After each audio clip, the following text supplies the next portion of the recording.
Good morning. Thank you all so much for joining. My name is Jen Berres. I have the pleasure of leading HR for HCA Healthcare, and I'm excited today to be joined by Mike Andrus. He is our VP of HR Technology and HR Operations.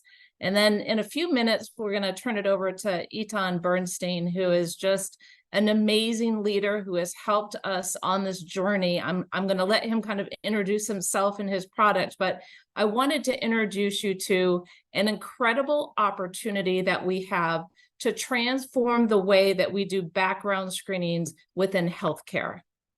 We, as I'm sure all of you have had the challenge, especially post-pandemic, of getting people in the door, started and ready to work within our facilities within a timely manner. And this opportunity that we have today is going to talk about how we can revolutionize that process so that it could be at some point in the future as easy as one day, 1 hour to be able to credential somebody to clear employment and work in our facilities. We have started this journey. It's been about a year or about a year and a half, Mike, I think if that's about right, where we were introduced to Etan through our background screening vendor. And we have started a journey around digital credentials. And we really cannot move this forward as an independent employer. We need to really get all employers, all entities that issue credentials involved, engaged, and excited about how we can truly revolutionize background screening and bring us to really a state of excellence. So we're going to go ahead and turn it over to Etan Bernstein today to really walk us through what this revolutionary opportunity is ahead of us. We're going to walk you through what we've done within HCA and where we are on our journey. And then we're going to open it up to Q&A to hopefully get you excited and get all of your questions answered today about how together we can move forward. Etan, I'm going to turn it over to you. Jen, and really a pleasure being here. My name is Etan Bernstein. I am one of the founders of Velocity Network Foundation, and I will share in a few minutes sort of the story of what we've been doing and how that could impact every one of you and anyone in the world of work, and particularly in healthcare in the US. I want to start by explaining what triggered this work to begin with. And I entered the workforce in the mid-90s, so you can imagine how old I am. And when I started working, this was my telephone at home. And if I was outside of the house and I needed to call a friend or say I'm late or got lost, I would have to find one of these and hope I have some change. And I did know some people had a lot of money at the time. And if you really were an early adopter and had the capability, you may have had one of these things as a cell phone. In the mid-90s, when I started work, if you needed to do financial transactions, a lot of us used these things. So those of you under 30, we can later explain what it is. And I traveled a lot globally even then, and of course had to exchange currency and have a lot of different kinds of currencies in my pocket. And don't even mention what traveler's checks are, if any of you remember that. And when I started my career, when I needed to find my first job, I wrote a resume and sent it by envelope, or some employers were already accepting faxes. And so I could fax my resume to an employer and hope that they would be interested in interviewing me. So this was 30 years ago. And in those 30 years, a lot has changed. And of course, we all know that that's not how we communicate anymore. And 90% of adult citizens in the world have some access to cell phones, and many of them to smartphones that are connected to the internet. There are billions of connections. I continue to travel around the world, and I don't buy rupees when I'm in India, or yens when I'm in Japan, or euros when I'm in Europe, because we can transact easily and simply with every vendor all around the world, securely and easily, without even having to exchange currency, and know that it's going to be working and I'll be able to pay and so on. But on the other hand, we're still using resumes. And not a lot has changed in the way we apply for work around the world. And the resume is, so we have maybe moved from paper and faxes to sending resumes by email or uploading them onto a website, or maybe using a LinkedIn profile or an Indeed profile. But in general, we're still relying on self-reported information that individuals are writing whatever they want in their resume. And as a result, of course, we have all the friction that Jen mentioned in the beginning, and the whole process of onboarding and background screening, which requires verifying the authenticity of all that information before being able to onboard a professional to work, creates an incredible amount of friction, loss for the of work time for the individuals, less time of employment time by the bedside, or more time to get professionals by the bedside to care for the patients, and economic loss all across for the organizations and for countries. And so there's got to be a better way. And we stopped a few years ago, my co-founder and I, and asked, could this be done better? Could there be a different way? Can we take the same kind of technologies that have revolutionized communication and have revolutionized the financial industry, but really have not met the employment world or the education world yet, and change what we're doing? And so 5 years ago, we got together with organizations. We called our friends at organizations, big HR tech players like SAP and UKG and Oracle and other staffing companies like Randstad, background screening companies like Decisive Precheck or HireRight and others. And we said, would you like to work together on creating a solution that will really serve as the backbone for a much better world of work? One that individuals can easily share their trusted credentials, and organizations can verify them in minutes and not days or weeks, and begin to work. And that's how the Velocity Network was created. Velocity Network is a public utility, which I'll explain how it works, which anyone in the world can use, and it's governed by organizations that are participating in. Some of them are on this web event as well. And we're very proud that in the meantime, since founding this network, some really prominent global and American-based organizations in education, like ACE and ACRO, in employment, like the U.S. Chamber of Commerce, the International Organization of Employers, and the World Employment Confederation, and in HR, like SHRM, have all become members of the foundation and are supporting this work. I don't think I need to explain to most of you on this call, what the problem and challenges. We're going through the fourth industrial revolution, the great resignation following, and all the challenges of workplace following COVID. The skills shortage, the enormous skills shortage in healthcare is one of the areas suffering the most from that. The change in gig economy and contingent workforce that continues to grow. And all this is really challenging the way we do things and we transact across the labor market. And what we believe is that there's no lack of data about people in the world of work. Employers are documenting much more data than ever about their employees and what they're doing in their tasks and assignments and so on. Education institutions are documenting more than ever around their students and their alumni, their activities, their courses, their grades, their extracurricular activities, and so on. Licensing bodies and certification bodies are documenting more and more information about their licensees. It's not a lack of data that we have. There's tons of data being created. The problem we still have is that this data is stored in the systems of these organizations, in those silos. Individuals traditionally really don't have access to that data, or if they do have access to the data, it's in a format that can't be trusted. They may get a physical letter, attesting to the fact that I have worked for an employer, or I've graduated from the school, or I might get a document, I may get a PDF file, but we know that those PDF files or pieces of paper can't be trusted by organizations.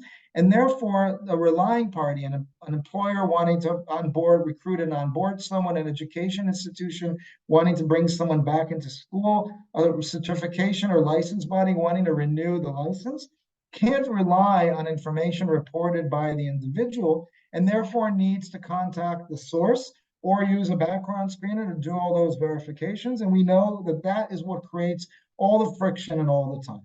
Couldn't there be another way?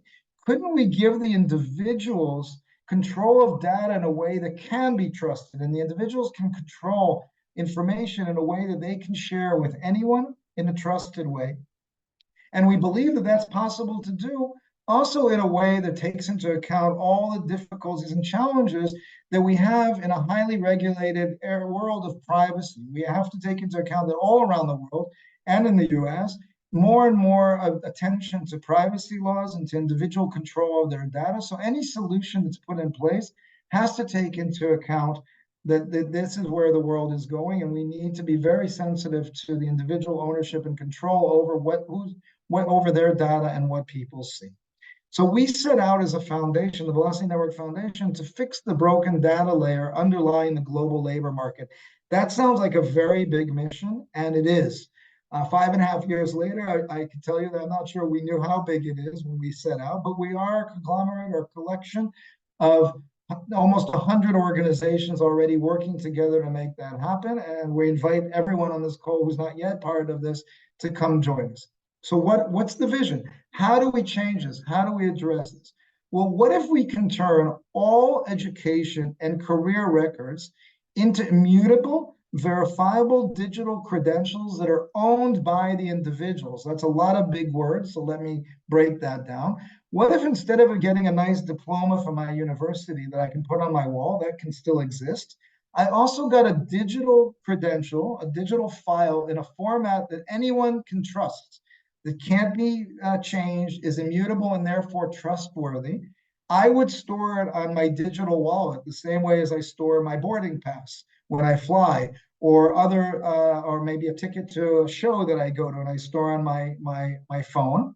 And then I can stack those credentials, and it can be my education, my licenses, my certifications, my employment history throughout my career, organize them as I choose, and only share them, disclose them, the specific ones that I want, with whoever I want for whatever purpose I want, but only a selection of the ones I want. That's the vision that we present. And when we say all education and career related records, we mean a very broad range of types of information. So of course, traditionally, we would expect in healthcare to have my formal education, my degrees, my job history, what organizations I worked with, and what title, what position was I in, and my licenses and of course, we have to support that. But we know that the world is changing, and individuals and organizations want to have a much broader range of types of information that they have control on. What skills do I have? What projects have I participated in? What recognitions I've received? What courses I've completed? What performance reviews I've received? What even what assessments I've gone to? Even payroll and benefits have different use cases across the labor market in different industries for different people. And these are just examples. Any information that's created about me throughout my career, and I would like to have ownership on and be able to share when I choose to, can be supported by this new technology. How does it actually work? An issuer is anyone holding primary source information about an individual. It could be an employer with information of an individual's employment. It could be an education institution about individuals completing their degree, or even micro credentials. It could be a licensing body or certification body, or anyone creating data about an individual can offer a credential to an individual using a digital wallet. We say offer because you can't push something to someone. An issuer offers it to the individual, and only if the individual chooses to accept that offer does a credential actually get issued into the individual's wallet, stored on their device, under their control. They can back it up to their Google Cloud or their Apple Cloud or home backup if they choose to. And when that credential is issued to the individual and stored on her device, the issuer also issues a cryptographic proof, a key, which has no personal identifiable information, but that is stored on a blockchain. And most of you think of blockchain as Bitcoin or cryptocurrency, but blockchain is just an immutable, trusted, open registry. So that key is stored there, anyone can access it, but it's meaningless unless you actually have the credential held by the individual. So an individual can then claim multiple credentials into that same wallet, their education, their employment, their licensing. And when they choose to, they can share any collection of those credentials with the relying party, whether it's to apply for a job or to go through a background screening process or to apply to go back to a higher degree at school and so on. That relying party If it trusts that information, it can just use it as it is. But if it wants to verify the authenticity of the information, it basically retrieves those keys from the blockchain. And through cryptography, which I can't explain, I need my CTO for that, basically check 5 things digitally within less than a second. That those credentials were actually issued to that person. You can't take a credential from someone else, put it on your wallet, and claim that it's yours. That credential was issued by a trusted body. So the credential was issued by HCA Healthcare. It was actually the real HCA Healthcare, based in Nashville, Tennessee, and not an organization, a Russian hacker in claiming to be HCA. That the credential 3 was not tampered with.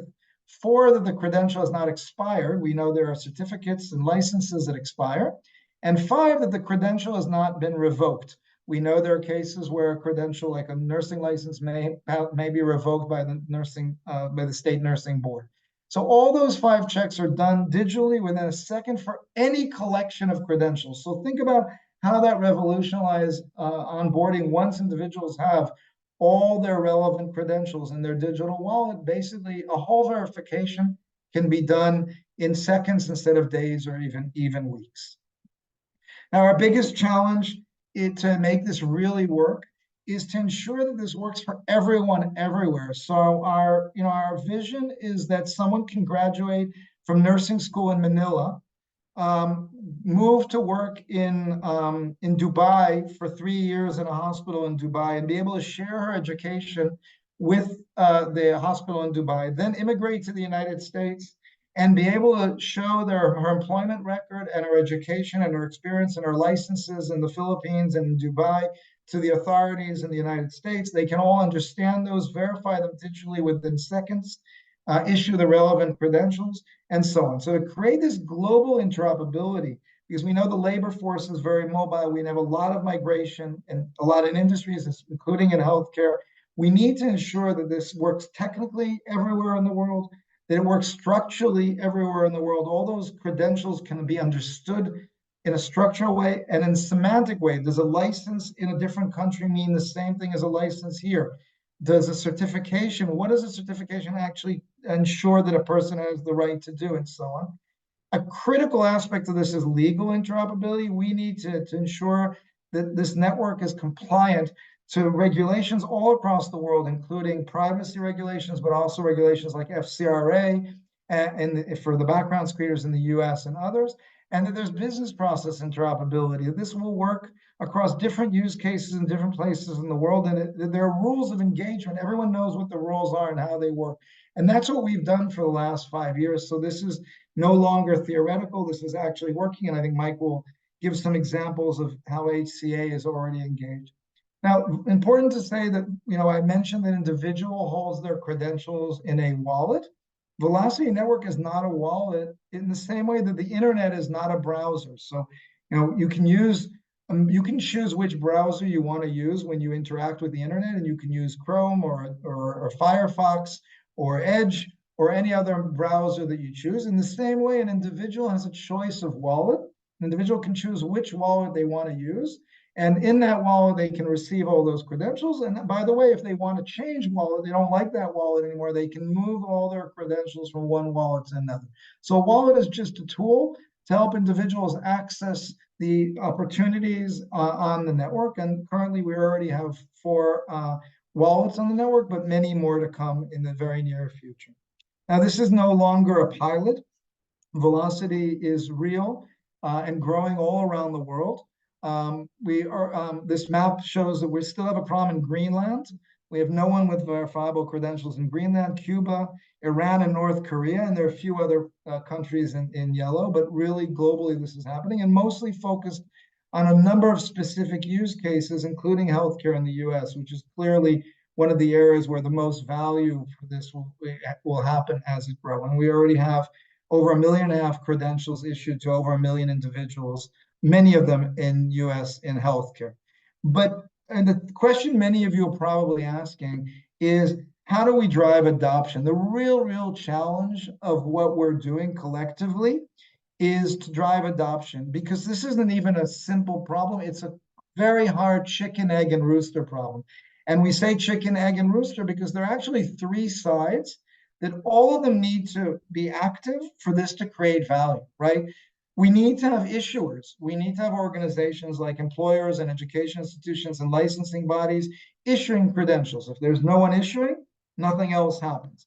But we also need individuals who are actually receiving those credentials, have an interest in having a wallet, would like to get those credentials into the wallet and grow the number of individuals who actually have claimed or have received those credentials. But if we only have issuers and individuals and no one is accepting those credentials, of course, issuing will stop and individuals will erase their wallet, right? We have to have relying parties. We need to have organizations that want to be able to receive those credentials, whether it's employers receiving credentials as part of job applications, background screeners receiving those credentials, universities receiving those credentials, and so on.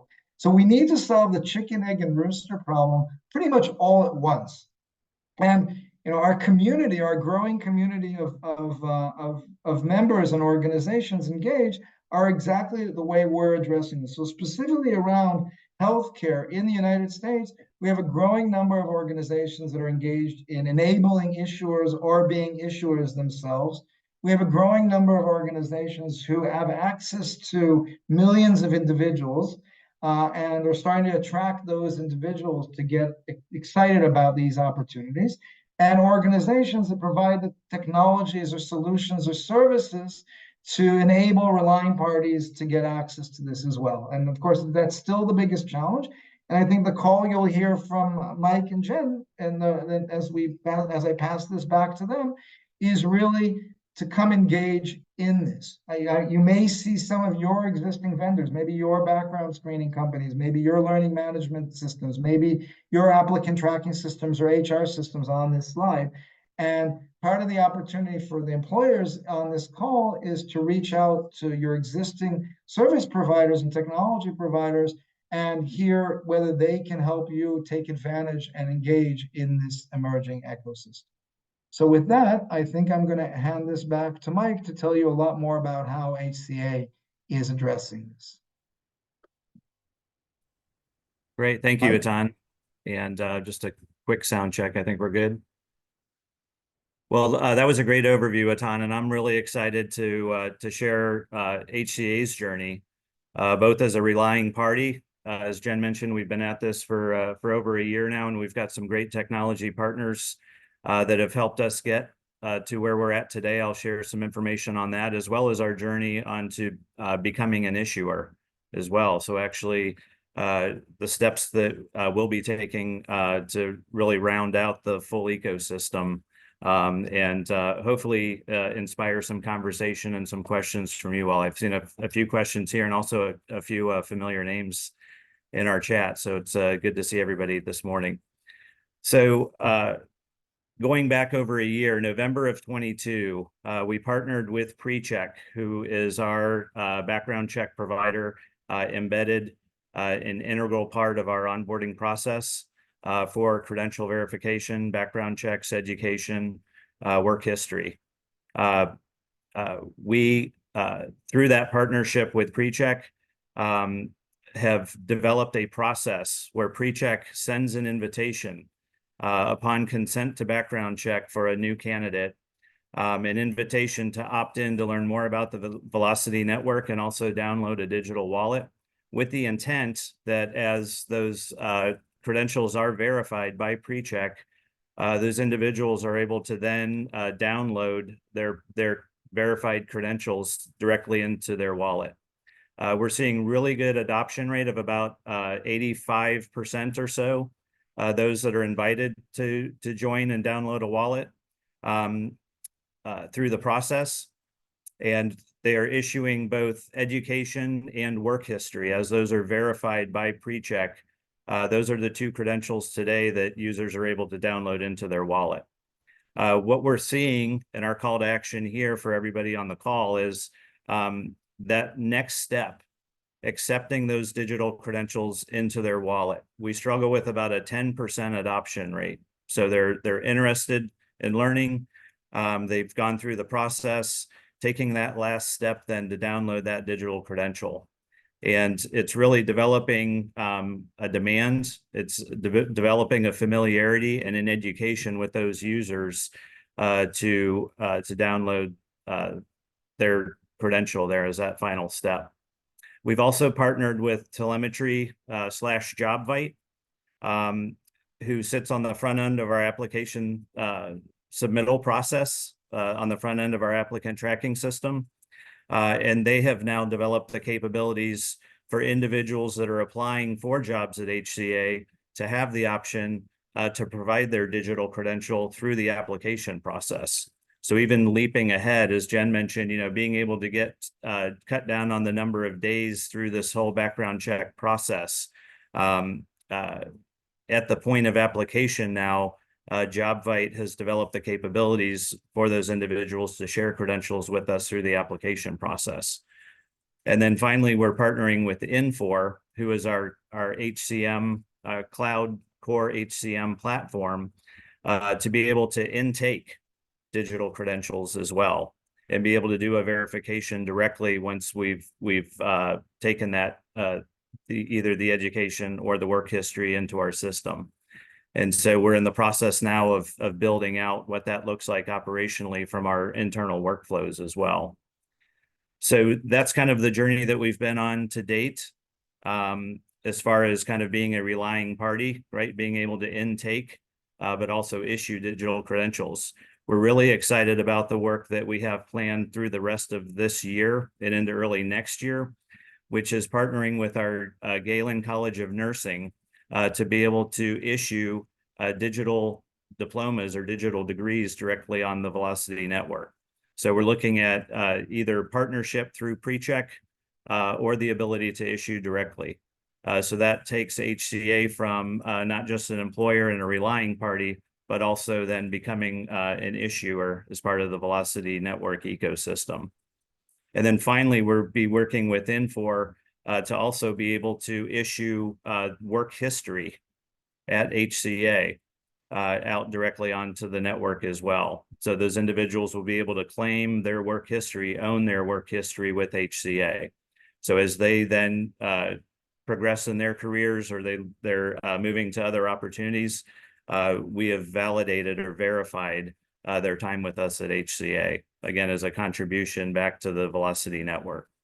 So that's kind of an overview of where we've been today, and really exciting to look forward to, moving forward, and excited to get the conversation started with you all here today as far as what your thinking is and your ideas around developing partnerships with technology vendors as well, as far as next steps go. So with that, I think, Etan, are we opening up here for some questions? I think we are. Ali, you want to pull out a few questions for us to respond to?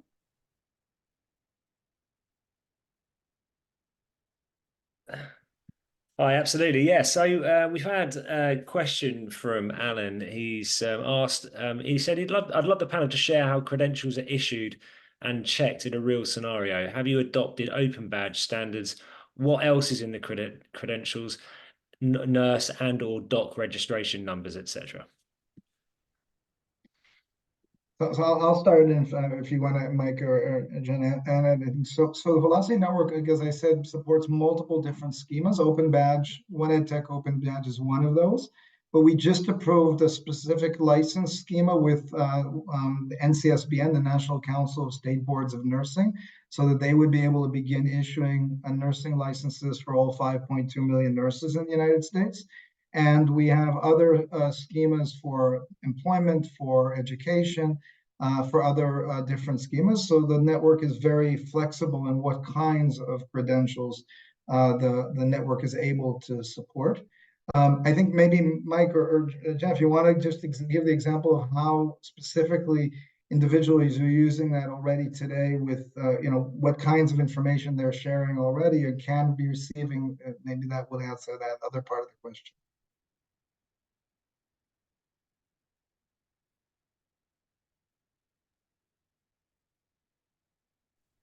See, am I on mute here? You're here, you Mike. Yeah, again, so through the process of intake, right, of this opt-in of our Velocity network wallet, we're looking forward to expanding also on some other additional credentials, thinking about license and certification as kind of another opportunity for PreCheck as they're going through that process of verifying, being able to offer those up as a digital credential to download into the wallet as well. You know, ideally, we would have those issuing bodies, just like we're doing with Galen College becoming an issuer, is really looking at the licensing bodies and the issuers of credentials to be able to issue those directly. As you mentioned, Etan, just having that immutable record coming directly from the primary source. So those are a couple of areas where we're looking to expand through our partnerships with our technology vendors today. So thanks, Mike. We've got another question. This is from Kelvin. So can you share if there's been any increase or decrease on the workload of your hiring teams when job candidates submit digital credentials from their wallets? Yeah, so that's really what brings us here today, is really requiring mass adoption. We have seen very few. I think we've seen a single record come through that application process because we're in such early days. Most candidates are learning about Velocity for the first time and the opportunity of owning a digital credential for the first time through the education process of applying at HCA and working with PreCheck as our vendor.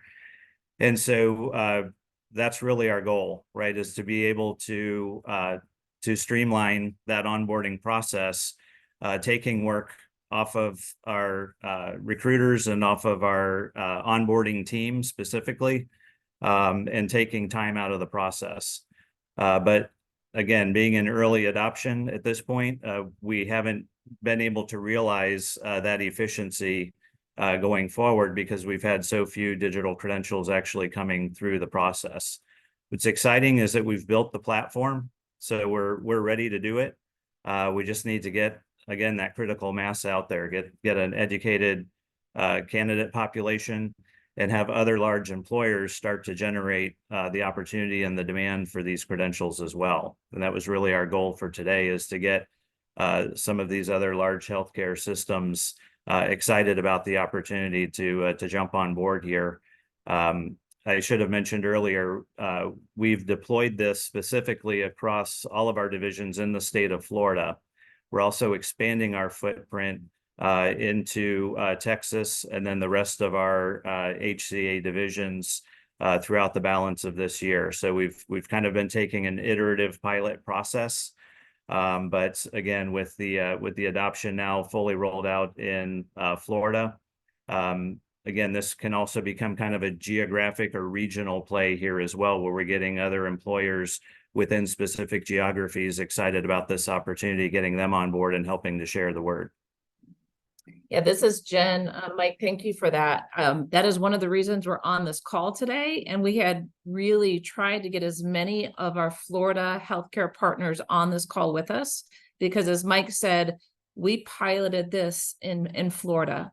So we're issuing credentials. As Mike mentioned, Galen School of Nursing, we're partnering with them to start becoming an issuer of credentials. And I like to simplify because this is pretty complex when you think through it, but picture this. Picture you're maybe with a hospital in Florida, not an HCA hospital, but another competitor, and you hire a nurse from HCA who went to Galen who went to Galen for their nursing degree. Galen issues the credential, so it's in that colleague's wallet. They were working, let's say, as a nurse intern or a nurse tech for HCA. We're issuing a credential to verify their employment with us. So when you go to employ them, you steal them from us, you basically have in that candidate's wallet a verified credential of their education, a verified credential that they worked for HCA. So what's left for you to do is the background screening from, you know, the state, local, federal, whatever you do on your criminal background screening. So, I mean, it literally can take days out of the process. You're not waiting. We use a background screening vendor. Obviously, we use PreCheck. Some people might be still doing it on their own, but that takes out the time required to call and verify these credentials. And for the colleague, for the applicant, it doesn't mean somebody's having to do it over and over again. They're in control of their own credentials. They can decide what they want in their wallet. They can decide what they can share. And the more people that we get on board issuing credentials, again, issuing your employer credentials, receiving credentials, whether you're, you know, a educational institution, issuing those credentials, we get state licensing boards on board with us. I mean, this can truly revolutionize this really tedious process that I know we all struggle with. I'll shut up. I'll control my passion. We'll want to keep fielding questions from you all.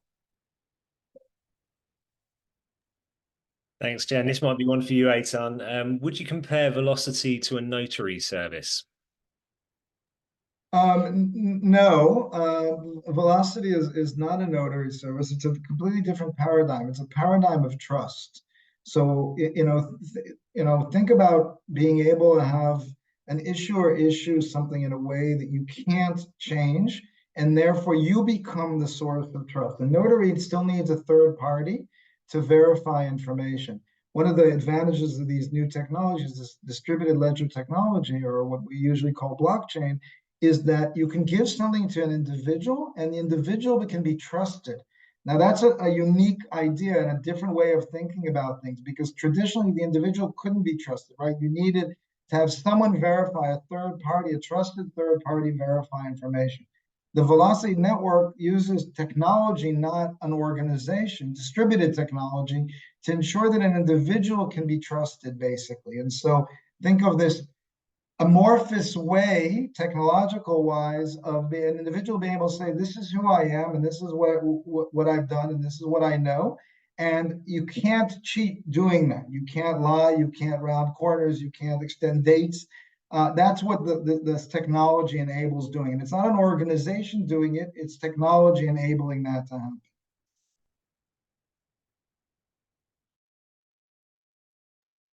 Thanks, Etan. So a question from Melinda. How are regulatory bodies, the Joint Commission, etc., reacting to the format and data included, accepting the digital credentials during the survey process?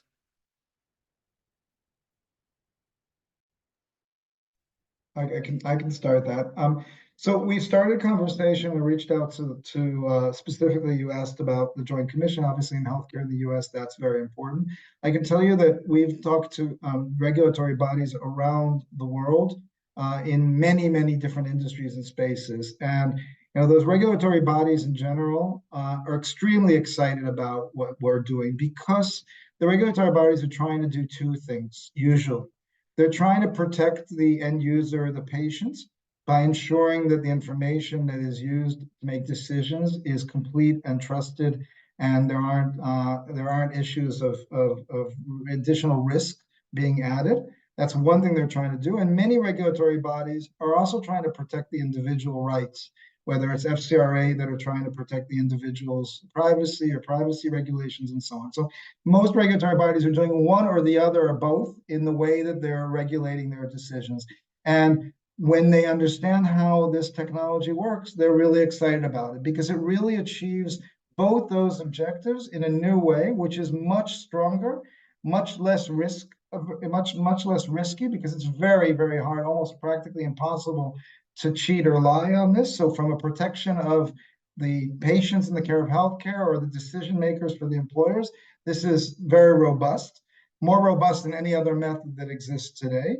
And on the other hand, it also is privacy preserving and individual protecting. So an individual has the control over their data and not third parties. And that's what's unique about it. So we don't yet have a formal, we're hoping to get a formal statement from the Joint Commission, because obviously they're really important for the employers in this space. Saying we recognize this as the new method, but I can tell you that we are in conversation, and that we have had conversations with dozens of regulatory bodies around the world. And once they understand how this works, they're all very, very excited. This is the future.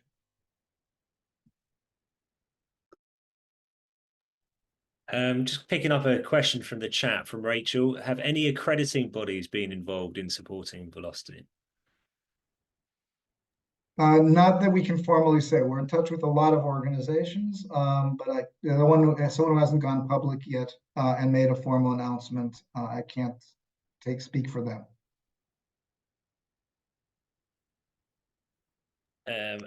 A question from Cindy. Will this eliminate the cost of paying PreCheck to verify employment through the work number? Or does this just allow PreCheck to bring results back quicker? Also, how much does owning a digital credential cost? Let me start with the latter. For an individual to receive credentials or to share credentials on the Velocity network is free and will always be free. We believe, the founders of this network believe, that it's a basic human right in 2024 for an individual to own digital proof of who they are, what they've done, what they know. And therefore, an individual should be able to receive that information for free, store it for free, and share it for free forever. It doesn't mean that an issuer on their side doesn't decide they want to charge. And for instance, if your university wants to charge to get issued, that's their decision. We can't stop that, but the network itself doesn't cost anything for individuals. By the way, if we're already talking about costs, I saw there was other questions about cost. By the way, not only does it not cost anything for the issuer, for employers or education institutions issuing, they're actually rewarded by the foundation for issuing. The organizations who pay are the organizations verifying. So they're actually the ones who want to run the verification and ensure that the data is correct. So traditionally, background screeners are employers, but the organizations who are issuing are actually rewarded. They not only don't they pay for issuing, they're actually rewarded to issue credentials because they're driving the value for the entire network. Specifically, the question around how this affects PreCheck or employers. So there's no doubt that this will gradually over time change the relationship between employers and background screeners and the role the background screeners will play. So one of those changes will be that, for instance, more and more information can be verified upfront at the beginning of the process instead of at the end. Right now, most organizations perform a background screening at the end of the process because it's expensive, because it takes time, and you only want to do it for final candidates before you onboard them. But think about if you wanted to verify that a person has a right to work in the US, has W-9 or a green card, has a license, has the right education, has the right certificates, and you could do that up front at the top of the funnel instead of at the end of the funnel within a second, and not waste time on candidates who may not pass some of those things at the end. The background screeners do understand that this will change their role in the ecosystem. There's still criminal checks that need to be done.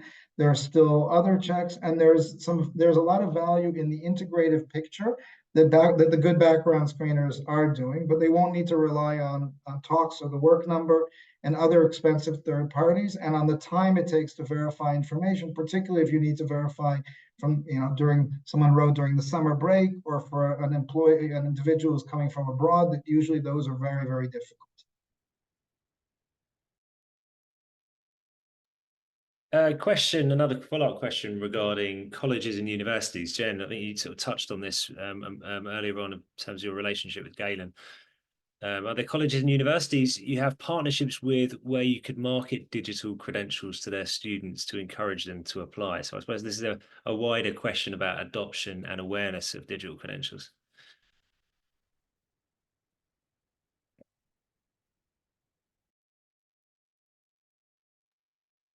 Was that question to me? Yeah, I mean, it'd be interesting to Okay. hear, Jen, whether there's whether there's conversations being had, or at least what you feel like awareness is amongst colleges and universities about digital credentials and driving adoption. Yeah, so that is like our next step. So, we are owners of Galen School of Nursing, so we want to start issuing credentials from Galen. We want to walk the walk, talk the talk. We wanted to start this communication with our employers And then the next step is to host a similar session with educational institutions. Again, probably starting in Florida because that's where we've kicked off.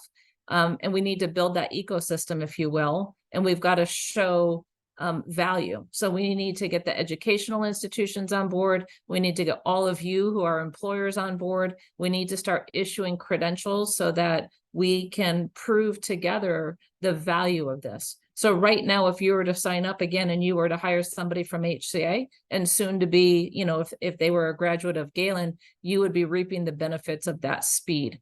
But in order for us to realize the value, we need all of you to get on board. And then again, we're going to start going after our educational partners. I had the wonderful opportunity, Mike and I did, to join Etan in New York last summer, where he had a group of people across the world, actually, there talking about this. And it was a forum of maybe 100, 200 people. And we had all sorts of credential issuers, if you will, asking to talk to Mike and I. We had licensing boards. We had all sorts of people that were really interested in this. And if you think about this from the university's perspective, they're not sophisticated.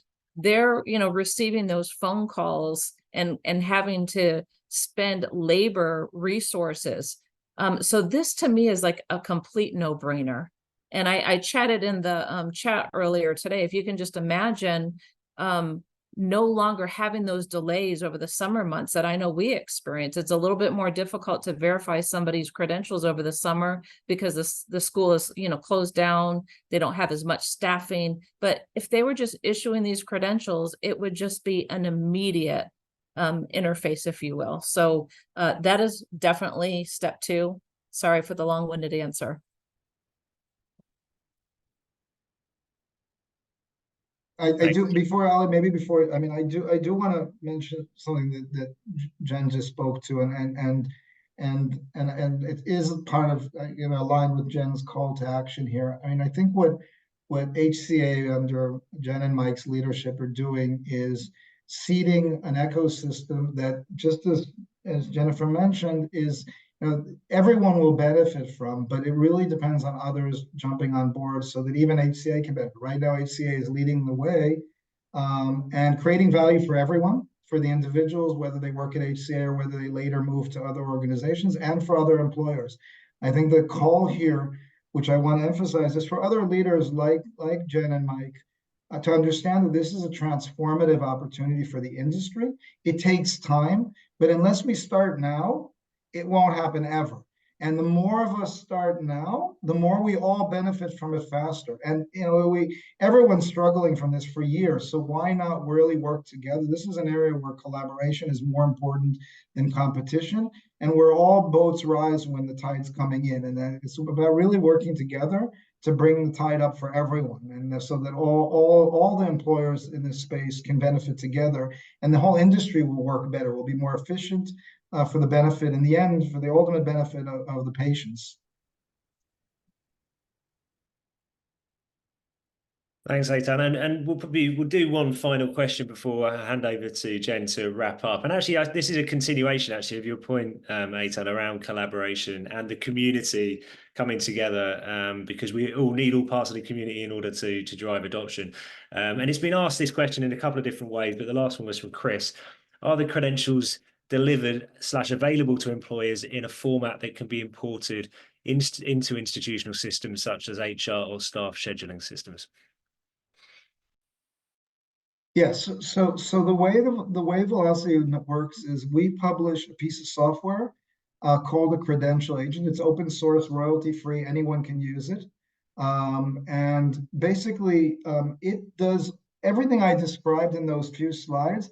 It has built into it. So basically, you take a free piece of software and install it in your environment, or connect it, integrate it into your systems. And some of the big HR tech integrators that many of you work with know already how to do that integration with Velocity.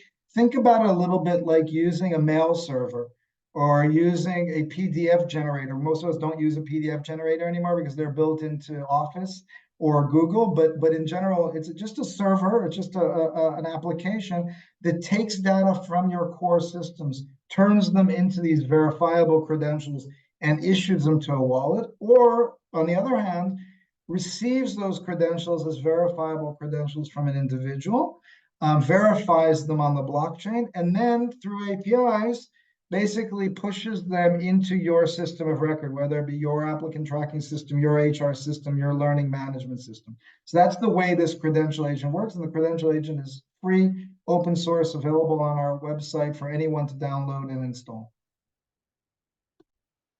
Fantastic. Well, we are now handing over to Jen to wrap up. But I would say if anybody has any follow-up questions, feel free to contact us.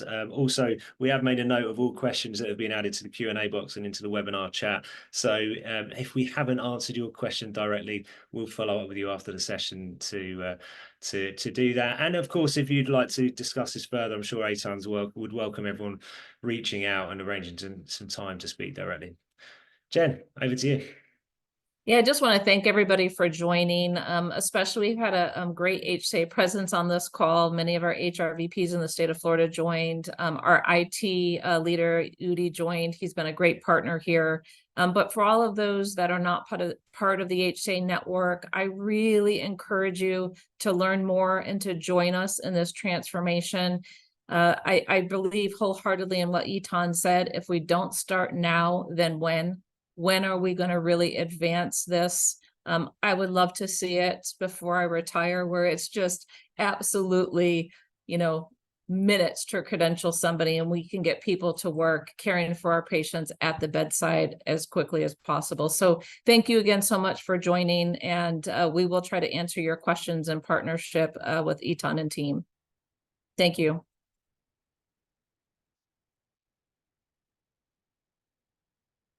Have a great day.